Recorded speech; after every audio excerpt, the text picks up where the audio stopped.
ಎಲ್ರಿಗೂ ನಮಸ್ಕಾರ ಸ್ನೇಹಿತರೆ, welcome back to Darshu techie Kannada. ಎಲ್ಲರೂ ಹೇಗಿದ್ದೀರಾ? ಚೆನ್ನಾಗಿದ್ದೀರಾ ಅಂತ ತಿಳ್ಕೊತೀನಿ. ಸ್ಟೂಡೆಂಟ್ಸ್, ಇಲ್ಲಿ ನೋಡಿ, ನಿಮ್ಮೆಲ್ರಿಗೂ ಕೂಡ ಇಲ್ಲಿ ನಾಳೆ ಸರ್ಕಾರಿ ರಜೆಯನ್ನು ಘೋಷಿಸಿದ್ದಾರೆ ಅಂತಲೇ ಹೇಳ್ಬೋದು. ನಿಮ್ಮೆಲ್ರಿಗೂ ಕೂಡ ಒಂದು ಡೌಟ್ ಇದೆ, ನಾಳೆ ಪ್ರೈವೇಟ್ ಸ್ಕೂಲ್ ಆ್ಯಂಡ್ ಕಾಲೇಜಸ್ಗೆ ರಜೆ ಇದೆಯಾ ಇಲ್ವಾ ಅಂತ ನೀವೆಲ್ಲರೂ ಕೂಡ ಒಂದು ಡೌಟನ್ನು ಇಟ್ಕೊಂಡಿರ್ತೀರ. ಆ ಒಂದು ಡೌಟ್ನ ಇಲ್ಲಿ ಕ್ಲಾರಿಫೈ ಮಾಡ್ತೇನೆ. ಹಾಗೆ ಫಸ್ಟ್ ಟೈಮ್ ನಮ್ಮ ಒಂದು ಚಾನಲ್ನ ಯಾರೆಲ್ಲ ನೋಡ್ತಿದ್ದೀರಾ ಎಲ್ಲರೂ ಕೂಡ ತಪ್ಪದೆ ಈಗಲೇ ನಮ್ಮ ಚಾನಲ್ಗೆ ಸಬ್ಸ್ಕ್ರೈಬ್ ಮಾಡ್ಕೊಳ್ಳಿ. ಹಾಗೆ ಈ ಒಂದು ವಿಡಿಯೋಗೆ ಪ್ರತಿಯೊಬ್ಬರು ಕೂಡ ಲೈಕ್ ಮಾಡಿ. ಇಲ್ಲಿ ನೋಡಿ ವೀಕ್ಷಕರೇ, ಇಲ್ಲಿ ರಾಜ್ಯಾದ್ಯಂತ ನಾಳೆ ಸರ್ಕಾರಿ ರಜೆಯನ್ನು ಘೋಷಿಸಿದ್ದಾರೆ ಅಂತಲೇ ಹೇಳ್ಬೋದು. SM ಕೃಷ್ಣ ಅವರು ಕೊನೆ ಉಸಿರನ್ನು ಎಳೆದಿದ್ದಾರೆ. ನಾಳೆ ಅವರ ಹುಟ್ಟೂರಿನಲ್ಲಿ ಅಂತ್ಯಕ್ರಿಯೆಯನ್ನು ನಡೆಸ್ತಾ ಇದ್ದಾರೆ ಅಂತಲೇ ಹೇಳ್ಬೋದು. ಇಲ್ಲಿ ನೋಡಿ ಸ್ಟೂಡೆಂಟ್ಸ್, ಉಪಮುಖ್ಯಮಂತ್ರಿ DK ಶಿವಕುಮಾರ್ ಅವರು ನಾಳೆ ರಾಜ್ಯಾದ್ಯಂತ ಸರ್ಕಾರಿ ರಜೆಯನ್ನ ಘೋಷಣೆ ಮಾಡಿದ್ದಾರೆ.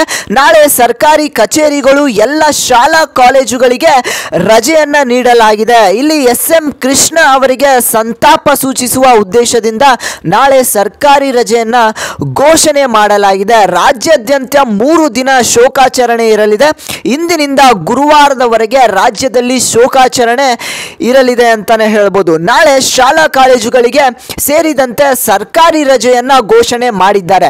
ಇಲ್ಲಿ ನೋಡಿ ಸ್ಟೂಡೆಂಟ್ಸ್, ನಿಮ್ಮೆಲ್ರಿಗೂ ಕೂಡ ನಾಳೆ ನಿಮಗೆ ಪ್ರತಿಯೊಂದು ಸರ್ಕಾರಿ ಹಾಗೆ ಪ್ರೈವೇಟ್ ಸ್ಕೂಲ್ ಆ್ಯಂಡ್ ಕಾಲೇಜಸ್ಗೆ ಇಲ್ಲಿ ರಜೆಯನ್ನು ಘೋಷಣೆ ಮಾಡಿದ್ದಾರೆ. ಇದು ಸರ್ಕಾರಿ ರಜೆ ಅಂತಲೇ ಹೇಳ್ಬೋದು. ಪ್ರತಿ ವರ್ಷ ಕೂಡ ಈ ಒಂದು ದಿನವನ್ನು SM ಕೃಷ್ಣ ಅವರಿಗೆ ಸಂತಾಪವನ್ನು ಸೂಚಿಸುವಂಥ ಕಾರಣದಿಂದ ಈ ಒಂದು ಸರ್ಕಾರಿ ರಜೆಯನ್ನು ಮಾಡಿದ್ದಾರೆ ಅಂತಲೇ ಹೇಳ್ಬೋದು.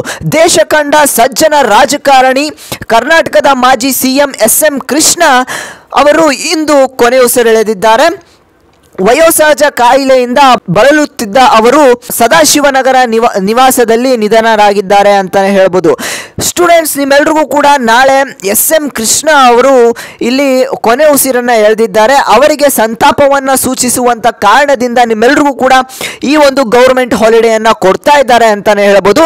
ನಿಮಗೆ ನಾಳೆ ಎಲ್ಲ ಪ್ರೈವೇಟ್ ಆ್ಯಂಡ್ ಸರ್ಕಾರಿ ಶಾಲೆಗಳಿಗೆ ಈ ಒಂದು ರಜೆಯನ್ನು ಘೋಷಣೆ ಮಾಡಿದ್ದಾರೆ. ಸ್ನೇಹಿತರೆ, ನಿಮಗೆ ಈ ಒಂದು ವಿಡಿಯೋ ಪ್ರತಿಯೊಂದು ಸ್ಟೂಡೆಂಟ್ಸ್ಗೂ ಕೂಡ ಶೇರ್ ಮಾಡಿ, ಅವ್ರಿಗೂ ಕೂಡ ಹೆಲ್ಪ್ ಆಗುತ್ತೆ.